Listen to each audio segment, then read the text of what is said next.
All right. So the first one here is one of mine.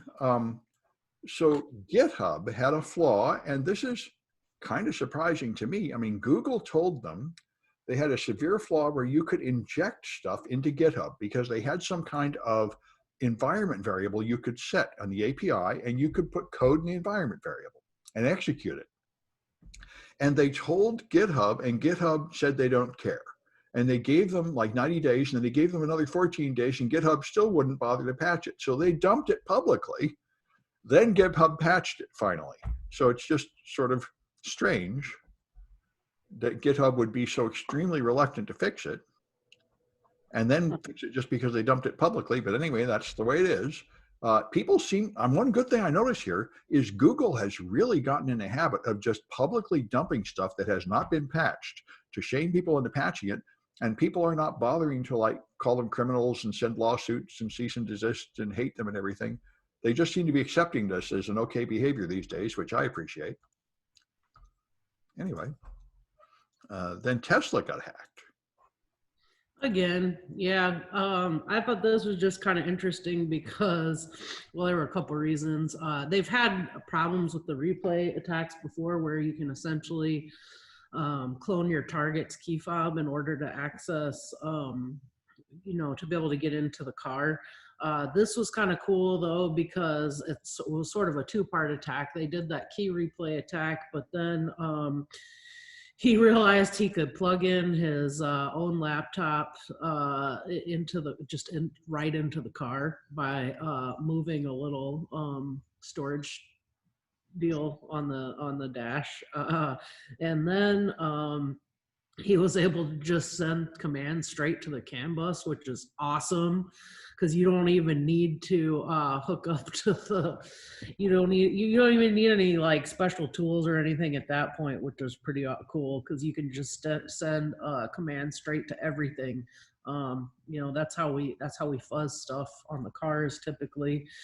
Though you usually need like an adapter module to hook your computer up to. This is nice and convenient hacking though. So he was able to essentially circumvent the controls that would allow him to pair his own key with the car and then drive it away in just like a minute. And I thought that was pretty awesome. But one thing that kind of made me giggle about this article was the line in it where they said that thefts of Tesla vehicles are quite rare in North America, but in Europe they have more sophisticated thieves. So did they pay him a bug bounty or something? I didn't see anything about that in here, but it's possible that they may have done so. But we need to get our North American hacker car thieves up to European standards. So, well, this is what our classes are for. Yeah, I was gonna say they should just come take the car hacking class at City College. Yeah, and I thought this was pretty good that it has a certificate. It had a couple of cryptographic defenses, but they're not enforced. Nope. This is something in the pen testing class or in the exploit development class. You have this signed code, but you can alter it so signature fails, and it doesn't matter. It just runs anyway. Yeah, they didn't, and it doesn't even check it. Yeah. Like, what's the point of the certificate if you're not even checking? Well, this reminds me of something that came out like 5 years ago. They said the #1 predictor of the security of a product is the disorganization of the company. How much does the right hand not know what the left hand is doing? So some part of the company put in this code, but the other part didn't bother to enforce it. Yeah, I mean, I don't know. It just surprises me that they're not,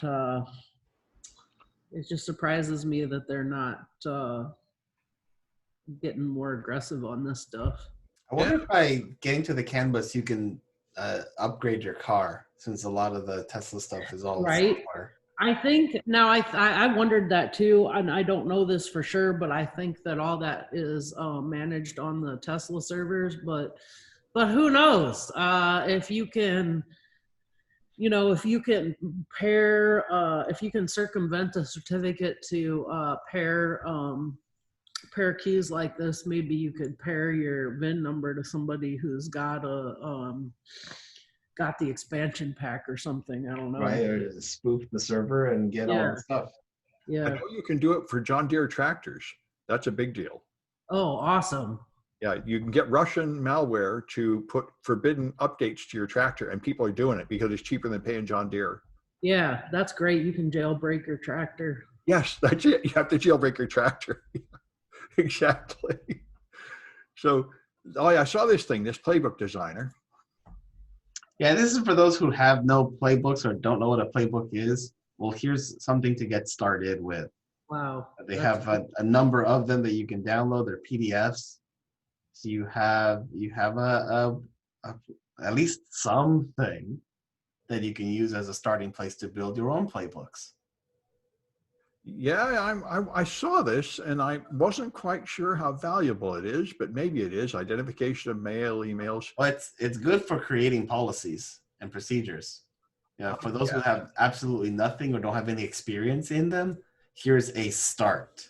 Yeah, it looks like it's basically just picking stuff off the attack matrix. Oh, yep, it definitely is. That's kind of what I'm doing too. I mean, I'm trying to figure out how valuable this would be.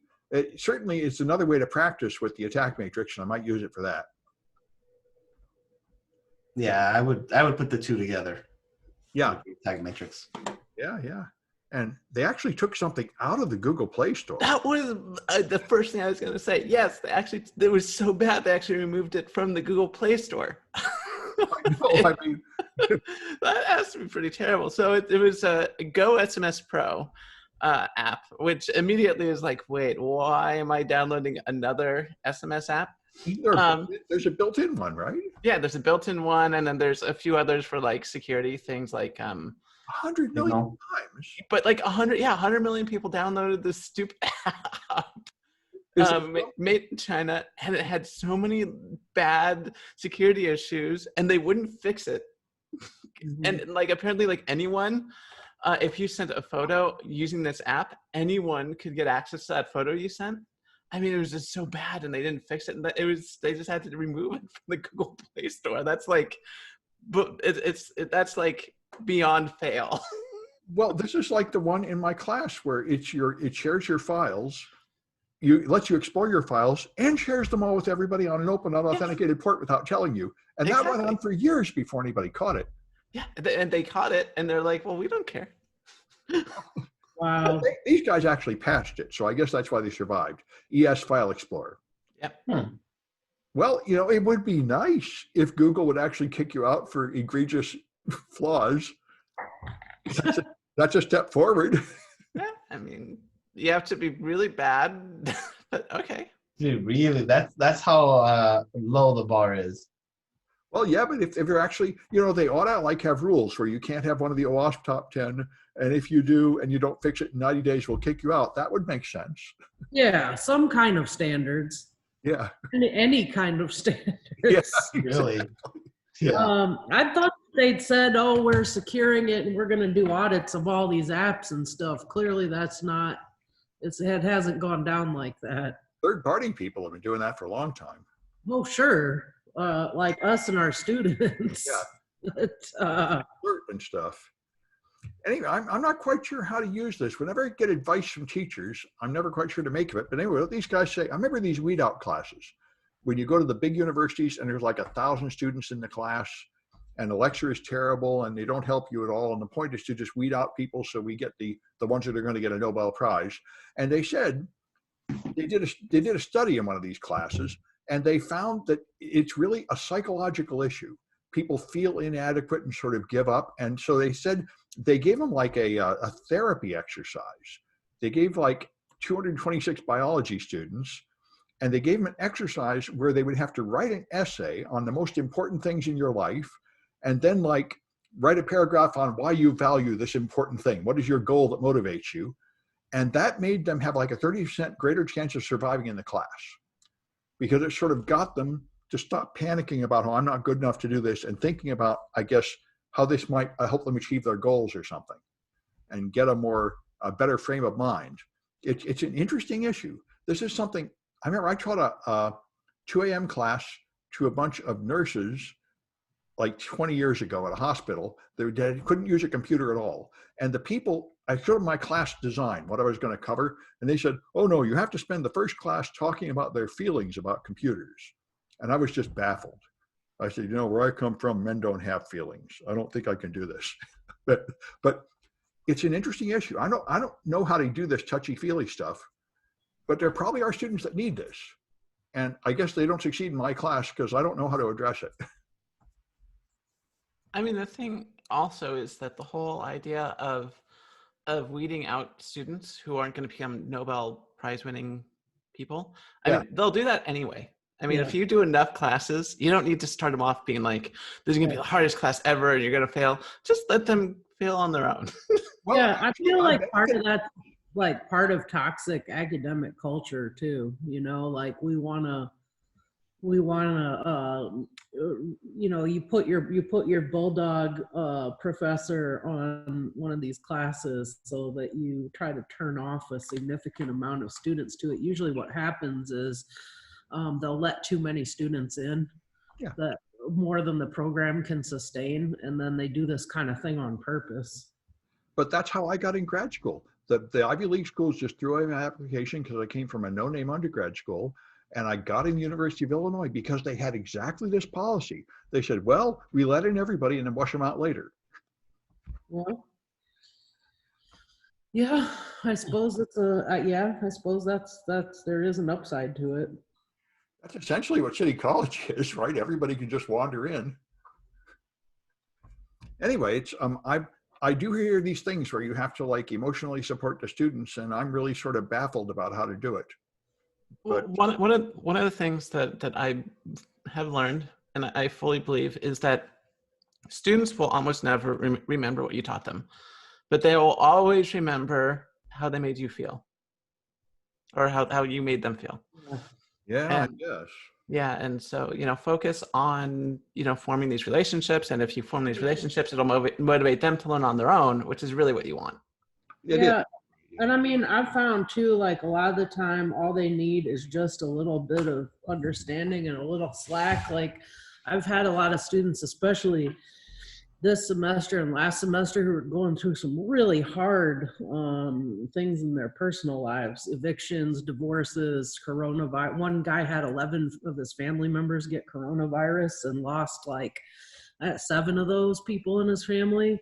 And a lot of the time, all those people need is just for you to say, it's all right. I'm not going to come down on you and, flunk you for not turning in assignments or dock you points or anything like that. Like a lot of the time, all they need is just like some extra time and a little bit of moral support, where you just tell them, that's all right. Don't worry about it. Just get it done when you can. If you need extra help, I'll give you extra help. And that's so much of the time just all they need. Yeah, I've had that happen. There was the unfortunate thing is we have a lot of teachers, and some of them are in our department that will just say, well, if you don't have it done on time, I don't care what's wrong in your life. I don't care. You flunk, you get an F. I'm not helping you because that's extra work for me. So I'm not going to accept any late work. I'm not going to give you any extra help. If you don't get it, that's too bad. Yeah, well, I've never taken that position because I was the guy that was too busy to do the work when I first started. So, but the other thing too is that you can also fall into this trap of wanting to help students too much, yes. and then you don't do them any favors. So like one of the things you would learn if you work in underserved communities is you do not give them too many breaks because they're underserved, right? Yep. They'll come to you and be like, oh, we're we don't have much money, and I didn't do my stuff last night because just all this stuff was going on, and when you're dealing with students like that, it's really important to actually like put them to a higher pedestal, force them to do more and to achieve more than you would right. Students who have it pretty good. And so you do have to kind of take each student individually and say like, well, is the student doing their best, and our circumstances just need to be stuff. But yeah, I mean, I would always say just make sure that they get their work in, or can demonstrate that they can do the work, right. And then but don't be flexible, but don't let them Yeah, like part of the problem is a lot of folks in that situation have never had any kind of expectations placed on them, so they have low expectations of themselves. So, you know, part of that emotional support is to have high expectations of them, and you know, let them know that you're absolutely sure they can do it. So they just need to do it. Yeah, well, that's good stuff. This is why we have teachers instead of just an automated Zoom class with a YouTube channel. You know, we're here to give them some human contact. Anyway, so GoDaddy. Yeah, this is kind of funny. This is a good report from Krebs over the weekend on Saturday, where now, first of all, I felt like when I read this article, that was a really shrewd and sensible way to choose your targets, because if you're if you're a crypto person and you're buying and registering your domains on GoDaddy, you are probably pretty darn clueless to begin with. So that's that makes you an even more attractive target to threat actors. So they hit this crypto miner service called NiceHash that was hosted on GoDaddy, and realized that the registrar settings were vulnerable and could be changed. So they just started doing all kinds of gnarly domain takeover stuff and helping themselves. Yeah, this is how I got the most bug bounties I ever got. I told about 10 companies that they were vulnerable to this like 10 years ago. And like 3 of them came back like 3 years later and paid me some money saying, hey, that was a pretty good idea. Isn't it crazy though, how like this kind of stuff, it's not a new, I mean, none of this is new attacks, but it's still productive years later. Well, there are just so many things to think about. I mean, you make a shop, you buy a domain name, and you're supposed to know these 20 things that aren't obvious you're supposed to do with it. Mm-hmm. I think it's understandable. Yeah. So. Yeah. Well, anyway. So then, Irvin, two-factor authentication. Well, this was a fun read. Two-factor encryption. What is two-factor encryption? Oh, basically using kind of remember TrueCrypt, how it had a you could do a 2-password thing, where if you typed in one password, you got one partition, but if you did the other, you got a different one. Oh yeah, this is basically the same thing, but adding something like a UB key or something else to that. Because the whole point of this person is how do you have that 2-password thing where you get 2 different things and not fail if you get caught. Right. You don't want to. Yeah. Yeah, you don't want to get caught and then have to give up that second password that'll get you in trouble. But if you have something like 2-factor where you can destroy the key and go, you know what, I don't have the password anymore. I can't get in. It's lost forever. So your stuff is still safe or whatever. That's what this whole thing is. Okay. There was an AES competition. There was. I didn't read too much into that. That's interesting to me. How can there be a competition on AES? Well, I might look into that. Yeah. Well, I wonder if there's actually a case where anybody benefited from this 2-password thing. I always thought that was a gimmicky thing. I don't know. I've never looked into a case where this came into play. Yeah, there are a bunch of these extreme security features where I highly doubt there's any actual use case. But anyway, it looks like there's a lot of good stuff here.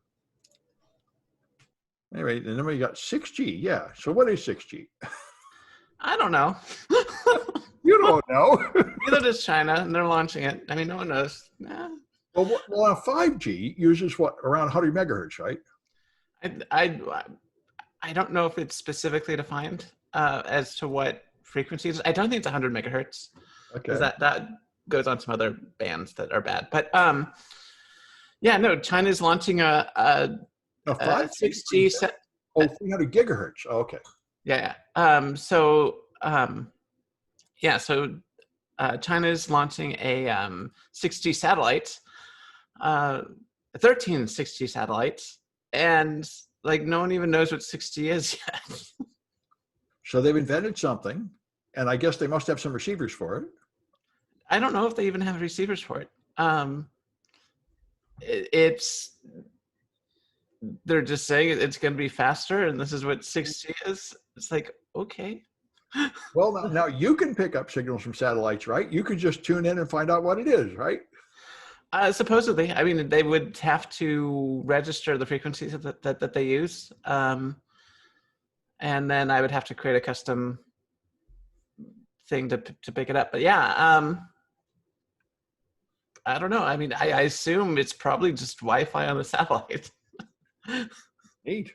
And they're calling it 6G. It's like, okay. And did they say what it's for? Cellular communications.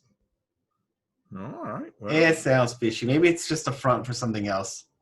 you know, I saw an article just yesterday where there are two unpowered dead satellites that missed each other by inches. And they said, really, they can't do anything about it. And they're just watching to see when that collision happens and totally fouls up space. Yeah, there's a lot of stuff in space without working rockets, without any working propulsion. So you have things like old stages that are just floating. They're junk. They're literally space junk. You can't move them. You can't do anything with them. And they're going to collide with other junk eventually. Like you really need to get like a rocket with a butterfly net on it and go up and harvest those things somehow.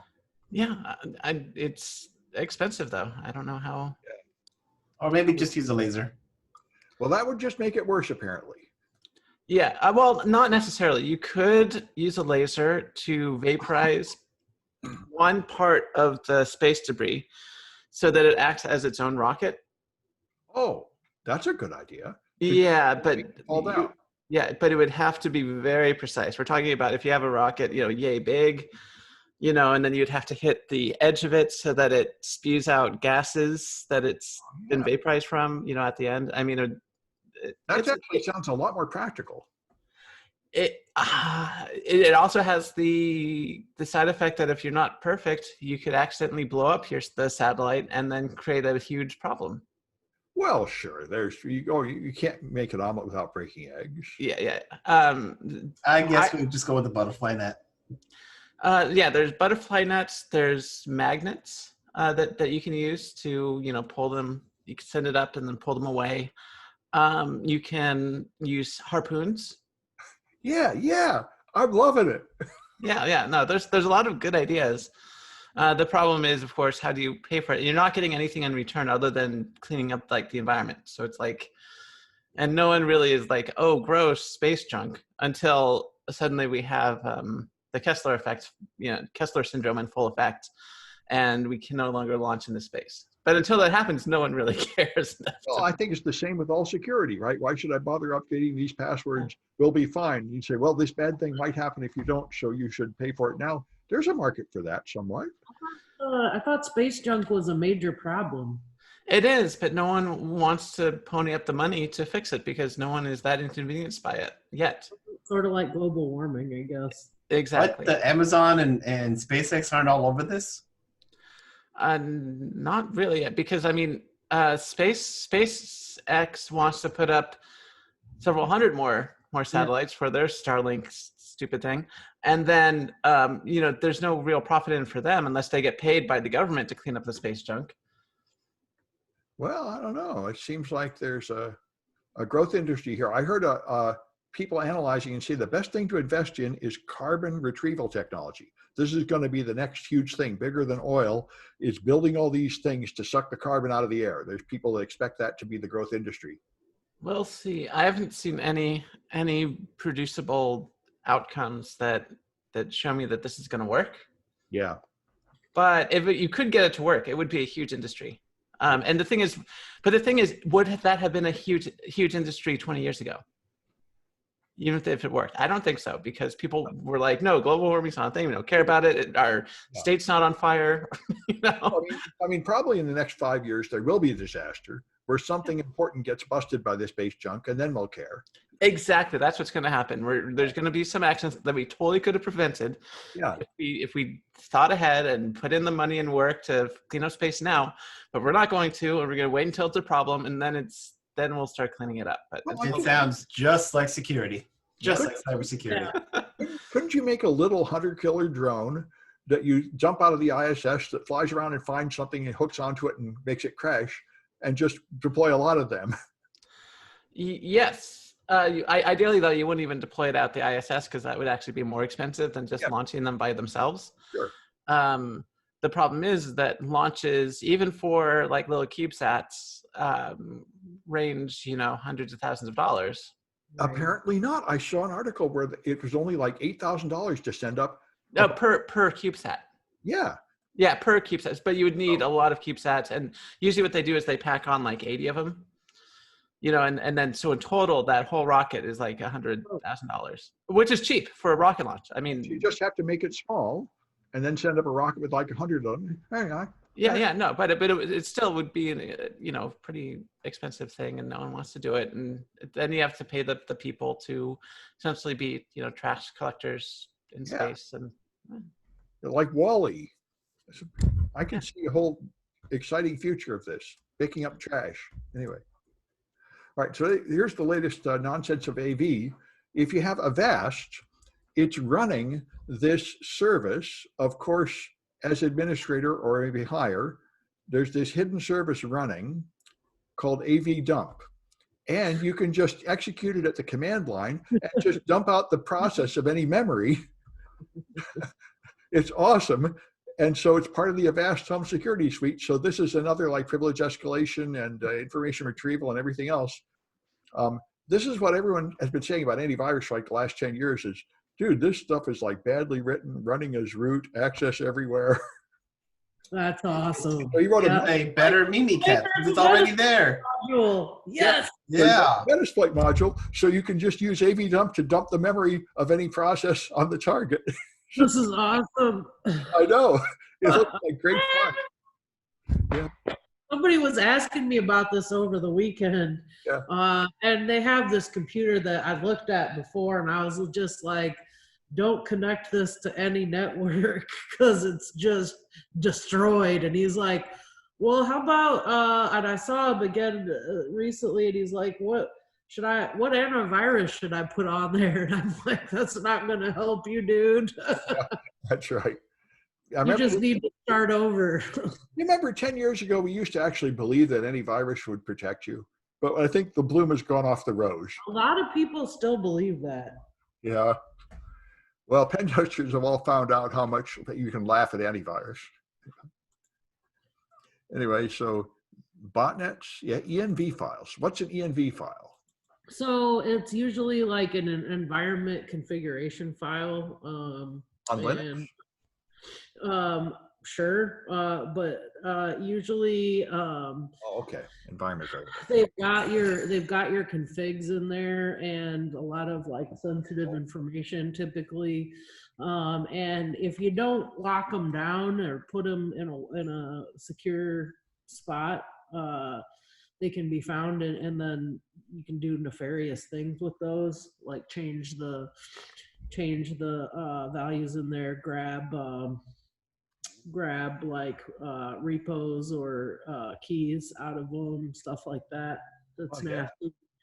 And so it's kind of interesting just because they're valuable enough and frequently unprotected enough that now they just have botnets specifically scanning for those. I mean, it's great if you want to get into somebody's cloud instances or take over their cloud instances, maybe. Yeah, no, that makes sense. Cool. Yeah, just like the Johnny Long's old no-tech hacking, where you just Google for passwords and stuff. Because I mean, a lot of time this is all you need to get in. So. Yep. And then malformed Shebang. Oh, this this is that pain that Windows, when someone types code in Windows and then they move it to Linux and it doesn't work because Windows adds an extra little thing, a /R, I think. Oh. Yeah, it adds a weird character. Oh, yes. The carriage return line feed. Yeah. Yeah, it does. Yeah. So on Windows, it does the carriage return and then the new line. Which, well, do you want to? I don't want to. Oh, go ahead, Kaitlyn.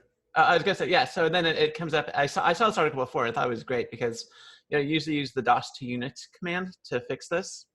But they had some other ideas that were really great. Like you could make a symbolic link where you'd be like Python _m, and then you could link it to something else. And it's like anytime someone would run a DOS, a DOS Python thing, you could have it do crazy stuff on their system, or you could inject a lookalike UTF-8 characters into the shebang and just have it fail like all the time and really frustrate people.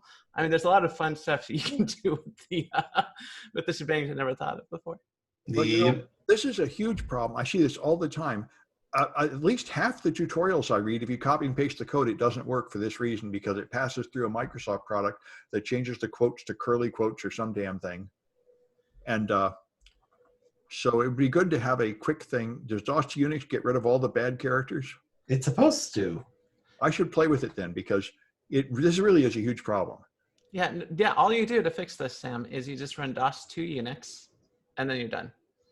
And that's what I've done. But like I said, the article does do some things. Like if you look at the bottom, it says 2 solutions and a prank. Yeah, some fun stuff in here. Oh, good. Yeah. Well, I need this, like a lot of other people. And forced labor in China. Yep. So everyone is talking about the new M1 chips and praising Apple again for having these great products. But of course, Apple is an evil megacorp, and they are currently lobbying against a bill designed to stop forced labor in China.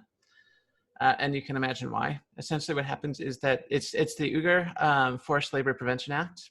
Essentially, China, what they do is they have, they use imprisoned or coerced workers from Muslim regions in Xinjiang. And, they sometimes go and end up building products for American companies. And this bill is supposed to say, hey, American companies, you're not supposed to use the Uyghur, forced labor for this stuff. And Apple is, of course, fighting it because we all know why. Yeah, wow, that is pretty awful. Yeah. Apple. Yep, and of course, the Apple spokesperson says Apple is dedicated to ensuring that everyone in our supply chain is treated with dignity and respect, which is, of course, why that their production facilities have nets to capture people trying to commit suicide. Something actually passed in the House. Yeah. I didn't think that had happened in like 10 years that anything actually passed. It's such a no-brainer. Like, hey, don't let our enemies do bad things to their citizens and support it. Of course, that one of those things that would, of course, pass the House. That's a no-brainer for everyone. But well, what this tells me is that Apple is not donating to enough campaigns. I mean, Apple didn't have somebody in their pocket to vote against it. This is what Bill Gates learned from the Microsoft lawsuit. He said, I learned that we need to donate to political campaigns. But anyway. Well, yeah, 406 to 3. So there were 3 people that Apple paid enough to vote against. So Apple is not donating enough to the campaigns. That's the lesson here from business point of view. Yeah, no, that's exactly why. Have you noticed a lot of rich people in America donate to both campaigns, Republicans and Democrats, as if they don't have any,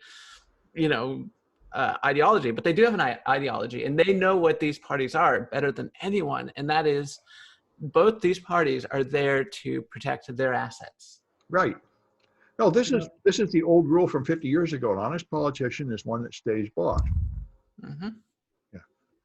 Anyway, well, it's an interesting issue, yeah. And are they actually going to pass that bill? Probably not through the Senate. I would imagine, I mean, given the support through the House, I would be surprised, because it looks like most of the Republicans are on board. Well, they're the And ones it's I would expect not to be, because they'd say pro-business, we get cheaper products by slave labor somewhere else, so why is that our problem? But if the Republicans are not taking that position, I don't think the Democrats should stop them. Yeah. Neat. Well, that'd be nice. Yep. Oh, we get to you know, escalate our war with China, you know, and show them who's boss, and we're not going to use their slave labor. We're going to use our slave labor.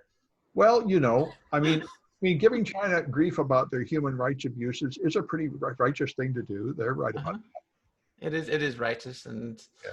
we're you know, a bit talking out both sides of our mouth here, but that's okay. Well, no, I think our slave labor here is treated a lot better than their slave labor there, for what that's worth. Ours are Uber drivers. Anyway. Oh no, I was thinking more like prison labor. What we do is we Oh yeah, the ones that the firefighters. Yeah, that's pretty comparable, isn't it? Yeah. Well, No. What we just replaced our slavery institutions with forced labor, or not forced, but volunteer labor when you are imprisoned, and then we just imprison en masse. Yeah, you kind of have a point. Yeah. Yeah. This is why we have to have like patriotic education, where we prevent our children from hearing this unpleasant stuff, which would just trouble them. Yeah. Anyway. All right. Sure. Any more comments? Racism is bad. Well, it's the way of the world, but it does seem to be bad. Yeah. Yeah.